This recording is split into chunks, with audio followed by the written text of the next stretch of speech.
got her hands in her pockets and she's waiting for a downtown train.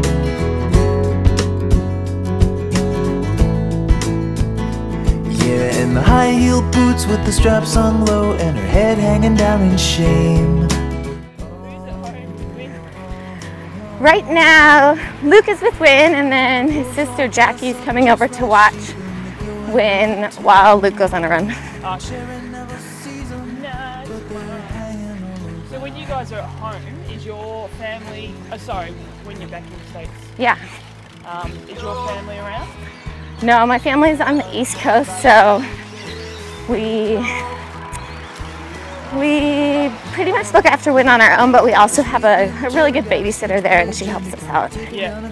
We also have a YMCA where we swim or do treadmill workouts and stuff, and you can get up to 2 hours of free childcare there a day, so it's pretty good. Yeah. Free? Yeah. Amazing. Yeah. So it works. Who you love the most when you have babies? Yes. Dude, she's already been to 5 continents, 11 countries.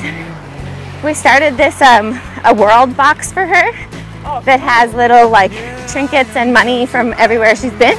Yeah. So she'll have that like when she grows up. It'll probably be overflowing. That's so cool. Yeah. How did that first race feel when your last race was pre-pregnancy? Yeah. Let's go to the long course. The long horse. Yeah, the full dog. Yeah. The big dog. Big dog. You know, I did Ironman Malaysia 4 months after having Wynne, and you know, in hindsight, I still don't know if it was the best decision or not. Like in some ways, it was really good because it got me back into the game. It showed my sponsors I was serious about racing again. Yeah, right. I placed 5th, which is not bad. I got some good points.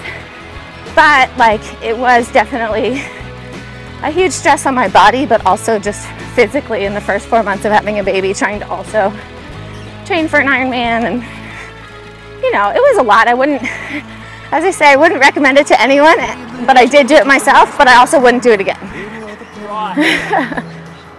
You know, it was the end of 2014 and a lot of my contracts were up, so I either had to, you know, prove my continuing value to my current sponsors or show some potential to some new sponsors.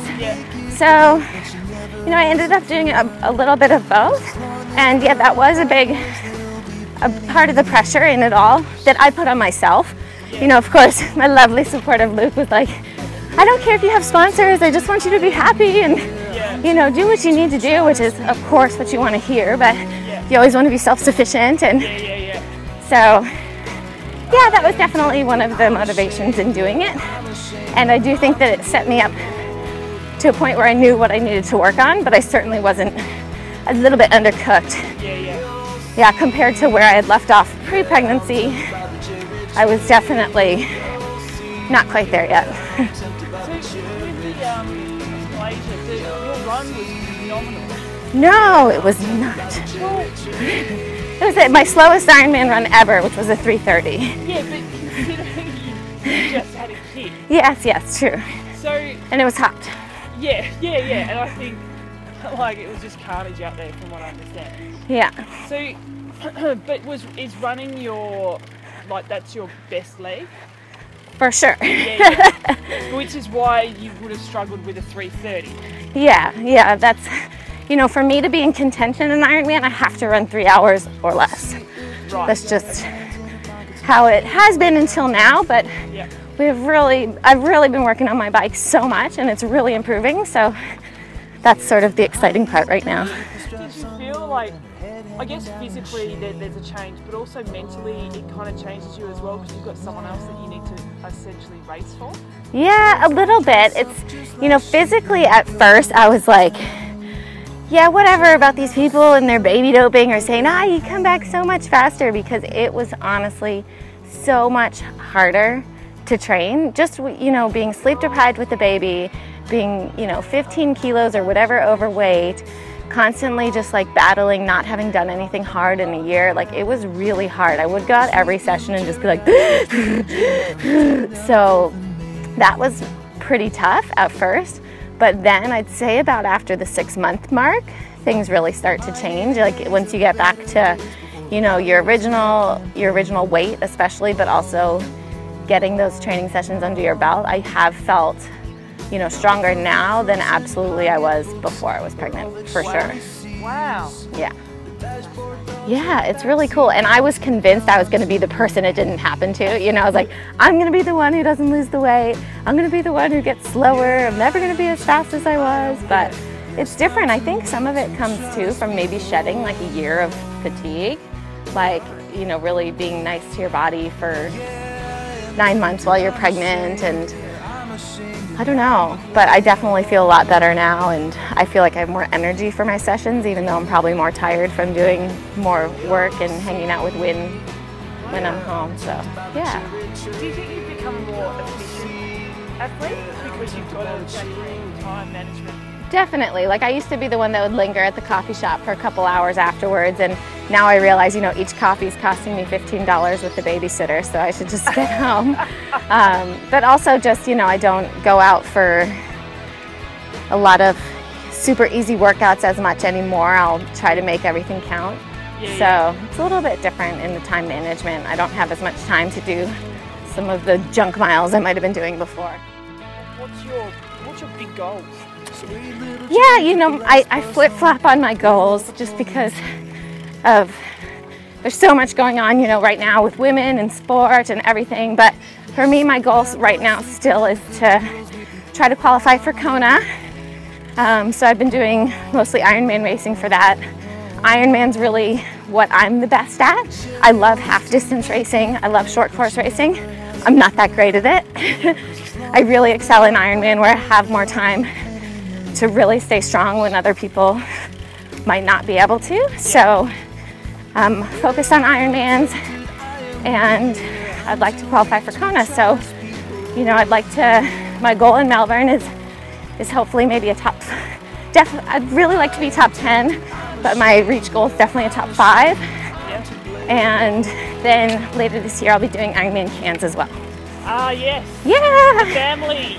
The family. So Luke and I, and Wynne actually, are the ambassadors for Ironman Cairns, and we're super excited about it. And both of our families are coming, so that's the first time they're all going to meet. And oh, they've not met? Yeah. Oh my God. My parents are coming over from the United States, and his family is obviously here in Australia, so it's going to be awesome. We're super excited. So I hope you're getting Wynne kitted out.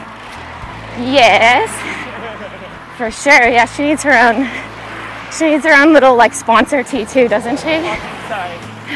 It'd be rude if she didn't. It would be. She's part of the package these days. Yeah, they'll both be out. Luke and Wynne are supporting at Ironman Melbourne, so that'll be fun. I think you have to love coaching to be able to do it, so you obviously do. Yeah, I love it, but I realized last year I only love it if I'm coaching like a small group of athletes that I'm really passionate about.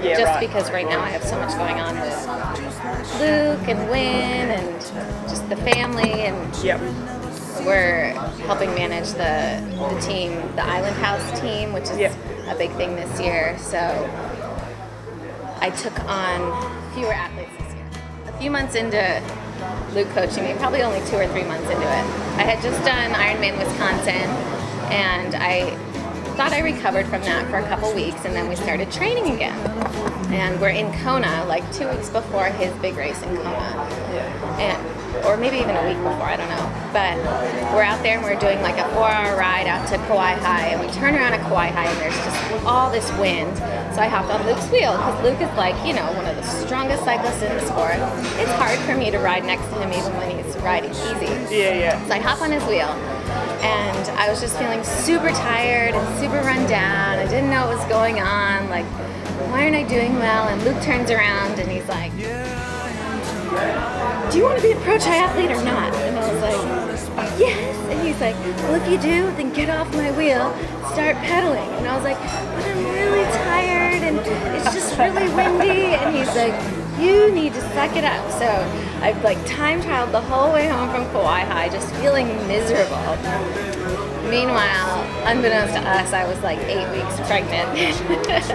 So I still tell everybody that story. Like awesome. Later on, he was like, "Oh, sorry about that one day when I told you to just suck it up. You might have actually been really tired."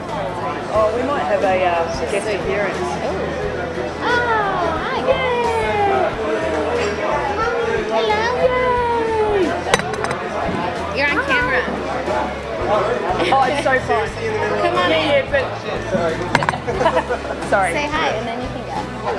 I just said that we're having a little celebrity number. Hi, Muffin. Have fun. Sweet little cherry took the last bus home in the middle of the pouring rain.